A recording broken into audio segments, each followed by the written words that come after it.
మీరు అడుగుతున్న క్వశ్చన్కి వీళ్ళకి రిజర్వేషన్ ఏంటి, వీళ్ళకి అవి ఉన్నాయి ఇవి ఉన్నాయి, మాకు ఇవి లేవు అవి లేవు అంటున్నప్పుడు నేనేం ప్రతిపాదిస్తున్నంటే ఈ రిజర్వేషన్ల ఉద్యమాన్ని మేము క్యాన్సిల్ చేసుకుంటాం, ఉన్న రిజర్వేషన్స్ కూడా రద్దు చేసుకుంటాం. ఓకే, మీరు అన్నట్టుగా ఈ దేశంలో ఉన్నటువంటి భూమి, ఈ దేశంలో ఉన్న సంపద, ఈ దేశంలో ఉన్న ఫ్యాక్టరీలు, ఈ దేశంలో ఉన్న వనరులు, ఈ దేశంలో మీ చేతిలో ఉన్న రాజ్యం, ఇవన్నీ మా అణగారిన వర్గాలకు ఇచ్చేయండి, మా దగ్గర ఉన్న రిజర్వేషన్స్ మీకు ఇచ్చేస్తాం. దీన్ని ఒక ప్రపంచంలోనే అతిపెద్ద చర్చ ఢిల్లీ కేంద్రంగా చేస్తే అణగారిన వర్గాల దగ్గర ఉన్న రిజర్వేషన్స్ అన్నీ, అణగారిన వర్గాల దగ్గర ఉన్న రిజర్వేషన్స్ ఇప్పుడున్నాయి, రాబోయే డిమాండ్స్ అన్ని అగ్రవర్ణాలకు ఇచ్చేస్తాం. అగ్రవర్ణాల దగ్గర ఉన్న భూమి, అగ్రవర్ణాల దగ్గర ఉన్న రాజ్యం, సంపద ఇటు ట్రాన్స్ఫర్ చేయాలి. కాంపిటీషన్ ఫేర్ అవుతుందా? మీరు రాజకీయ పరంగానో లేకపోతే ఇంకేదైనా పరంగానో తీసుకున్న పర్లేదు, కానీ ఎగ్జామ్ల విషయానికి వచ్చి ఎడ్యుకేషన్ సిస్టంలో, ఎంప్లాయ్మెంట్ సిస్టంలో ఈ రిజర్వేషన్లను అమలు చేయడం ఇది ఎట్లా ఫేర్ అవుతుంది? 90 మార్కులు వచ్చినా మేము క్వాలిఫై కాము, 40, 50, 30, 40 మార్కులు వస్తానే మీరు ఎట్లా క్వాలిఫై అవుతారు? ఎడ్యుకేషన్ సిస్టమ్ ఎట్లా ఫేర్ అవుతుంది? ఎడ్యుకేషన్ సిస్టంలో నుంచి ఎంప్లాయ్మెంట్ సిస్టమ్ నుంచి తొలగించాలని వాళ్ళ డిమాండ్. అప్పుడు సమాజంలో అనేక ప్రాంతాల్లో సమాజంలో అణగారిన వర్గాలకి అగ్రవర్ణాలకి ఒకే ట్రీట్మెంట్ ఉందా? ఫస్ట్ పాయింట్, ఒకే ట్రీట్మెంట్ ఉందా? వ్యాపారం ఉంది, బిజినెస్లో మాకేమైనా రిజర్వేషన్స్ ఉన్నాయా? లేవు. వ్యాపారంలో మాకు ప్రత్యేక రిజర్వేషన్స్ లేవు. మరి వ్యాపారంలో మా అణగారిన వర్గాలు ఎందుకు లేరు? రీజన్ ఏంటి? బిజినెస్లో భూమి మొత్తం అణగారిన వర్గాల చేతిలో లేదు, భూమి అగ్రవర్ణాల చేతిలో ఉంది. దాంట్లో మాకేమైనా ఉందా రిజర్వేషన్స్? లేదు కదా. మరి అన్ని అవకాశాలు అక్కడ వాళ్ళకే కదా ఉన్నది, అణగారిన వర్గాలకు లేదు కదా. మరి లేనప్పుడు అణగారిన వర్గాల తరఫున ఎప్పుడైనా ఈ అగ్రవర్ణాల పోరాడిన సంఘటనలు ఉన్నాయా? ఓకే, పోరాడితే మనం సంతోషం. ఎందుకు లేవు? కారణాలు ఏంటి? ఇప్పుడు మార్కుల విషయానికి వచ్చినప్పుడు ఎక్కువ తక్కువ అనేది ఎందుకు రిజర్వేషన్స్ వచ్చినాయి?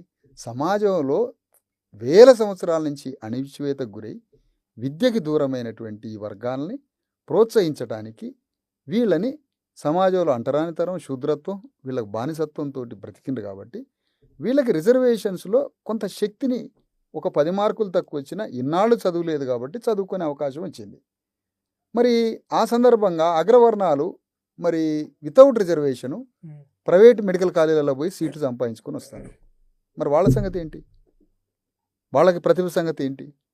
ఇప్పుడు వీళ్ళకి మార్కులు తక్కువ వచ్చినా వీళ్ళకి ఉద్యోగాలు వస్తున్నప్పుడు, మరి ఇప్పుడు గుల్బర్గాలో మెడికల్ కాలేజీ ఉంది, రాజశేఖర రెడ్డి నుంచి చదువుతున్నారు వాళ్ళు, అక్కడ అప్పర్ కాస్టే ఉంటుంది మొత్తం. మరి వాళ్ళకి ఎట్లా వస్తున్నాయి ఆ అవకాశాలు? ఎట్లా చదువుకోగలుగుతారు? ఆర్థిక వనరులు. వీళ్ళకి ఆర్థిక స్థితిగతులు లేవు, సమాజంలో గౌరవం లేదు, సామాజిక జ్ఞానం లేదు, మానసిక శక్తి లేదు. ఒక ట్రీట్మెంట్, ఒక చిన్న ఒక గదిలో ఒక 4 రోజులు వేసి బంధిస్తేనే జ్ఞానానికి దూరం అవుతాడు ఒక మనిషి. 2000 సంవత్సరాలు సమాజం నుంచి వెలివేతకు గురై, బహిష్కరణకు గురై, చదువుకి, విద్యకి, వనరులకి, సంపదకి, గౌరవానికి దూరం అయినప్పుడు వాళ్ళ మానసిక స్థితి ఎట్లుండాలా? కాబట్టి వాళ్ళని ప్రమోట్ చేయడానికి రిజర్వేషన్ సౌకర్యం. అమెరికాలో కూడా బ్లాక్స్. మీరు అన్నట్టుగా బిజినెస్లు, తర్వాత వ్యాపారాలు, లేకపోతే ఇంకేదైనా వనరుల సమయంలో కూడా ఇక్కడ కట్టడి లేదు కదా. బీసీ, ఎస్సీ, ఎస్టీ వర్గాలు కూడా కాంపిటీషన్ పెట్టుకోవచ్చు, వాళ్ళతో పోరాడవచ్చు, లేకపోతే వాళ్ళకంటే ఎక్కువ కూడా పోవచ్చు, కానీ కట్టడి లేదు. కానీ ఇక్కడ కాంపిటేటివ్ ఎగ్జామ్స్, ఎంప్లాయ్మెంట్ ఆపర్చునిటీస్, అదే నేను అంటున్నా మనోజ్ భాయ్. కట్టడి మీన్స్ నేనేమంటున్నా అంటే, ఒకటి ఎప్పుడైతే భూమి, రాజ్యము, సంపద, సామాజిక గౌరవం ఇవన్నీ ఆ వర్గాలకు ఉన్నప్పుడు వాళ్ళ శక్తి కూడా మానసికంగా హై లెవెల్లో ఉంటుంది కదా.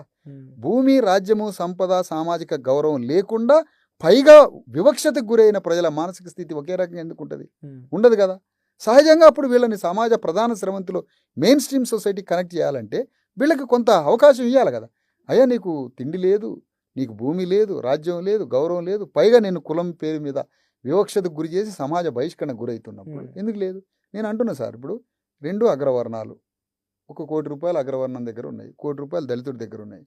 వీళ్ళిద్దరి మధ్య సామాజిక గౌరవం, సహజీవనం ఎందుకు లేదు? కారణం ఏంటి? దానికి కూడా సమాధానం చెప్పాలి కదా. ఎందుకు లేదు? డిస్క్రిమినేషన్. వాళ్ళిద్దరి మధ్య ఒక మ్యారేజెస్ ఎందుకు జరగట్లే? వాళ్ళిద్దరికి ఎందుకు జరగట్లే?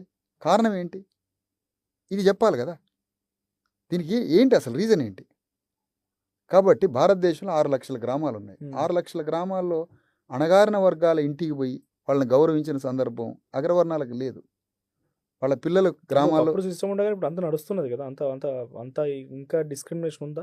ఎంతో కొంత గౌరవం పెరిగింది కానీ 90% పెరగలేదు. ఆ ఎంతో కొంత గౌరవం పెరగడానికి అగ్రవర్ణాలు కారణం కాదు కదా, అణగారిన వర్గాల పోరాటం వల్ల కదా. సరే వాళ్ళు కొంత లిబరల్గా ఉండొచ్చు అక్కడక్కడ కొంతమంది. అంటే ఫెయిర్ కాంపిటీషన్ ఉండాలంటే వాళ్ళ అప్లిఫ్ట్మెంట్ కోసం ఫెయిర్ కాంపిటీషన్ ఉండాలంటే సమాజం ఫెయిర్గా ఉండాలి ఫస్ట్. సమాజంలో ట్రీట్మెంట్ ఫెయిర్గా ఉన్నప్పుడు మీరు అనేది ఫెయిర్ కాదు. అతను వచ్చేది ఎక్కడి నుంచి? ఆ ఇద్దరు విద్యార్థులు రాజ్యము, సంపద, సామాజిక గౌరవము, ఉన్నత శ్రేణి నుంచి ఒక వ్యక్తి వస్తున్నప్పుడు, ఏమీ లేని వ్యక్తి మళ్ళీ అక్కడి నుంచే వస్తున్నప్పుడు, ముందు మనం అనుకునే ఎగ్జామ్ కన్నా ముందు వాళ్ళు వచ్చే రూట్ మదర్ బోర్డు ఉంది కదా సమాజం. ఆ సమాజంలో రెండు వర్గాలకి ఈక్వల్ ట్రీట్మెంట్ లేదు కదా అక్కడ.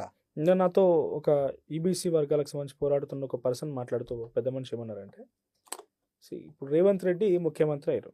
రేవంత్ రెడ్డి ముఖ్యమంత్రి, పొంగులేటి శ్రీనివాసరెడ్డి మంత్రి, ఉత్తమ్ కుమార్ రెడ్డి మంత్రి, కోమటిరెడ్డి వెంకటరెడ్డి మంత్రి, గతంలో సింగిరెడ్డి నిరంజన్ రెడ్డి, లేకపోతే ఇంకెవరు నా సామాజిక వర్గాలకు సంబంధించిన వాళ్ళు అయినంత మాత్రాన మా దానిలో వాళ్ళ భవిష్యత్తులు మారాయి కదా. మేము అట్టడుగు వర్గాల్లో వ్యవసాయం చేస్తూ 5 ఎకరాలు 10 ఎకరాలు వ్యవసాయం చేస్తూ మా పిల్లల్ని ఓ మంచి ఉన్నతమైన భవిష్యత్తు చూడాలనుకుంటే వాళ్ళ కాంపిటీషన్ ఎక్కువ ఉంటున్నది కదా. రిజర్వేషన్లతో వీళ్ళే అన్ని గద్దలాగా తన్నుకపోతుంటే మా వాళ్ళ పరిస్థితి ఏంది?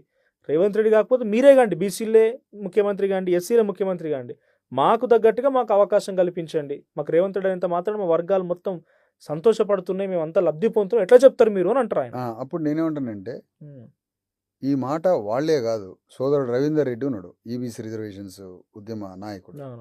నేను అతనితో ఏమన్నానంటే, ఇప్పుడు మా దాంట్లో ఎవరో కోమటిరెడ్డి వెంకటరెడ్డి, మా దాంట్లో ఎవరో రేవంత్ రెడ్డి అయితే మాకు వచ్చేది ఏంటి అని అన్నప్పుడు, లేదా మా దాంట్లో రెడ్లు ఇంత స్థాయిలో ఉన్నప్పుడు మాకు వచ్చేది ఏంటన్నప్పుడు, మరి మీ వర్గాలు రాజ్యాంగ ప్రజాస్వామ్య సమాజంలో మీ వర్గాలు ఉన్న శాతాన్ని మించి రాజ్యం, భూమి, సంపద, వనరులలో మీ జనాభాకి మించిన లబ్ధిదారులు ఉన్నప్పుడు దాన్ని ఎప్పుడైనా ఖండించారా వీళ్ళు? 4% ఉన్న రెడ్లు 40 మంది ఎమ్మెల్యేలు ఉండడం ఏంటి? 4% ఉన్న రెడ్లకి 90% భూమి ఉండడం ఏంటి? రాజ్యాంగం రాకముందు 13 గడీలు ఉంటే తెలంగాణలో, అందులో 11 గడీలు రెడ్లకు ఉండడం ఏంటి? భూమి మొత్తం రెడ్లకి, రాజ్యం మొత్తం రెడ్లకి, వనరులు మొత్తం రెడ్లకి, ఫ్యాక్టరీలు, కంపెనీలు రెడ్లకి ఉన్నప్పుడు మా దాంట్లో ఈ పరిస్థితి ఎందుకు ఉంది? దీన్ని ఖండించి ఇది మొత్తం కింద వర్గాలకి పై వర్గాలకి సమానంగా పంచాలనే మూమెంట్లో మిమ్మల్ని ప్రశ్నించిన అగ్రవర్ణాలు ఉన్నారా? నైతికంగా దాన్ని ఖండించలేదు. అందుకని అణగారిన వర్గాలకి న్యాయం ఎప్పుడు జరుగుతుంది అని అంటే, కాన్షీరామ్ ఒక మాట అన్నాడు ఉత్తరప్రదేశ్లో రాజ్యం వచ్చినప్పుడు, పేద అగ్రవర్ణాలకి లాభం కలగాలంటే అణగారిన వర్గాల రాజ్యంలోనే సాధ్యం అన్నాడు.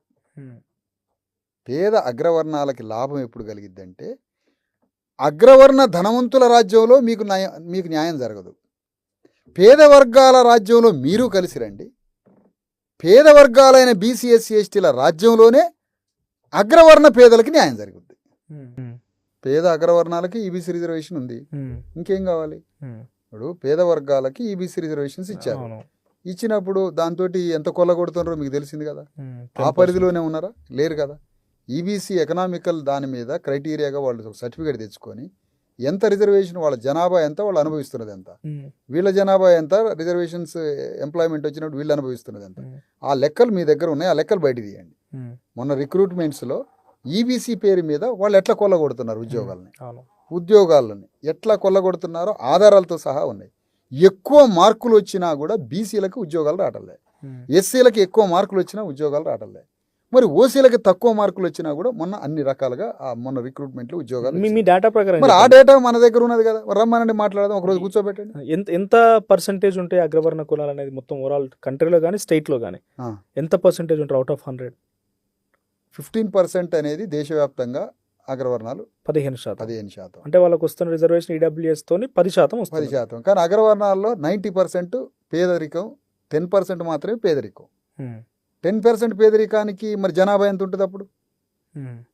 అగ్రవర్ణాల్లో poorest of the poor people 10% ఉంటారు, 90% ధనవంతులు ఉంటారు, మిడిల్ క్లాస్ ఆర్ ధనవంతులు ఉంటారు. మిడిల్ క్లాస్ 50% ఉంటారు, బాగా అగ్రవర్ణాల బీదలకు అగ్రవర్ణాల బీదలు అంటే మళ్ళీ పర్సెంటేజ్ ఎంత? కానీ ఇస్తున్నది 10% కదా, అంటే ఎక్కువే కదా. ఇది కాక మళ్ళీ 90% రిజర్వేషన్ దాంట్లో జొరబడతాడు కదా. మరి అదేంటి? ఓకే. కాబట్టి ఈ ఈడబ్ల్యూఎస్సి రిజర్వేషన్ ద్వారా బీసీ ఎస్సీ ఎస్టీల కన్నా ఎక్కువ బెనిఫిట్ అవుతానరా, ఎంత బెనిఫిట్ అవుతానరో లెక్కలతో సహా మా దగ్గర ఉన్నాయి. మీరు కూర్చోబెట్టండి, లెక్కలతో క్లియర్ చేద్దాం ఒకరోజు.